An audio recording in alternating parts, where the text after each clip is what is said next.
ফেসবুকের বেতন পেয়ে পরিবারের জন্য রোজার বাজার করলাম। তো সবকিছুই থাকছে আজকের এই ভিডিওতে। আসসালামু আলাইকুম সবাইকে, রমাদান মুবারক। আজকের এই ভিডিওটা এত বেশি রিকোয়েস্টেড কারণ সবাই মেসেজ দিচ্ছিল আমার রিলস দেখার পর যে তোমার রোজার বাজার দেখতে চাই।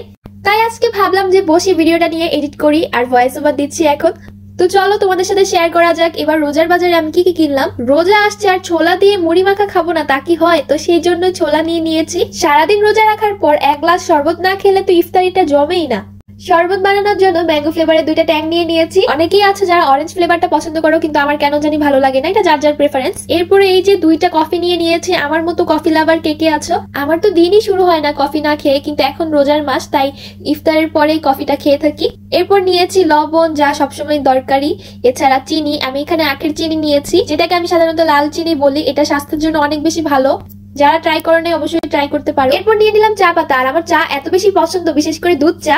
আর আজকে সবকিছু লিস্ট করে শপিং করেছি, যেহেতু রোজার বাজার আর সামনে ঈদও আসছে। সবার ফেভারিট রুয়াবজা নিয়ে চলে আসলাম। ছোটবেলায় ভাবতাম এই রুয়াবজা খেলে নাকি এক্সট্রা সোয়াব পাওয়া যায়, মানে খেজুরের মতোই মনে করতাম, কিন্তু বড় হওয়ার পর বুঝছি এটা জাস্ট শরবত, খেলেও কি না খেলেও কি। তোমাদেরকে আমি বাজারগুলো দেখাচ্ছিলাম, এর পাশে দেখো আমার ছোট বোনটা চলে এসেছে আমার সাথে বসার জন্য। তো ওকে আমি জুস দিলাম, এই 4টা জুস এনেছি। এটা তো 2 দিনও যাবে না, বাট ওর যেহেতু ফেভারিট এই চকলেট ড্রিঙ্ক গুলো, তাই একটু স্টকেই রাখার চেষ্টা করি। রোজা খোলার জন্য তো খেজুর মাস্ট, আর এটা যেহেতু সুন্নত তো অবশ্যই পালন করতে হবে, তো নিয়ে চলে এসেছি। দেখতে পাচ্ছ কতগুলো। আমাদের তো খেজুর সবারই অনেক বেশি ফেভারিট, এছাড়া ফ্যামিলি মেম্বার সবকিছু মিলে এটা 15 দিনও যাবে না। তোমাদেরকে যেহেতু খেজুরটা দেখাচ্ছি, এর মাঝে ভাবলাম মাকে একটু হেল্প করে ফেলি, তো বক্সে নিয়ে নিলাম। নিয়ে নিয়েছি টিস্যু, কারণ যতই বলি ভাজা পোড়া খাবো না, রোজার মাস ভাজা পোড়া তো খেতেই হবে, তখন যেন এক্সট্রা অয়েল না খাওয়া লাগে, তো সেজন্য নিয়েছি। ডানো মিল্ক পাউডার নিয়ে নিয়েছি।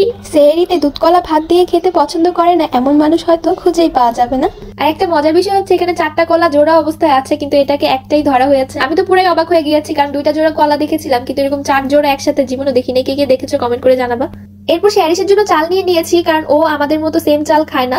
এটা হচ্ছে নাজিরশাহ চাল, যেটা বাচ্চাদের জন্য অনেক বেশি ভালো। রাঁধুনি সরিষার তেল নিয়ে নিয়েছি, মুড়ি মাখা খাওয়ার জন্য সরিষার তেল তো মাস্ট, এছাড়া অন্যান্য অনেক কিছুতেই লাগে। আর আমি সবসময় ট্রাই করি খোলা তেল না খাওয়ার, কারণ ওগুলো স্বাস্থ্যকর নয়। তোমরাও চেষ্টা করবে এরকম বোতলের তেলগুলো নেওয়ার। রোজার মাসে তো সবসময় আলু চপ, পেঁয়াজ, বুট পুরি খেতে ভালো লাগে না, তো এর জন্য ময়দা নিয়ে নিয়েছি। এর সাথে নিয়ে নিলাম চিজ, কারণ পিজা আমার অনেক বেশি ফেভারিট। আমাদের ফ্যামিলির সবাই পিজা পছন্দ করে, তো সেটা আমি বানিয়ে খাওয়াতে পারবো তাদেরকে, এই জন্যই। ম্যাগি নুডলস নিয়ে নিয়েছি। নুডলস অনেক ধরনের পাওয়া গেল, আমার কাছে কেন জানি ম্যাগি নুডলস ভালো লাগে, তো এটা সবচেয়ে বড় প্যাকেটটা নিয়েছি, কারণ ফ্যামিলির সবাই খাবে। আর নুডলসের সাথে খাওয়ার জন্য প্রাণ টমেটো সস।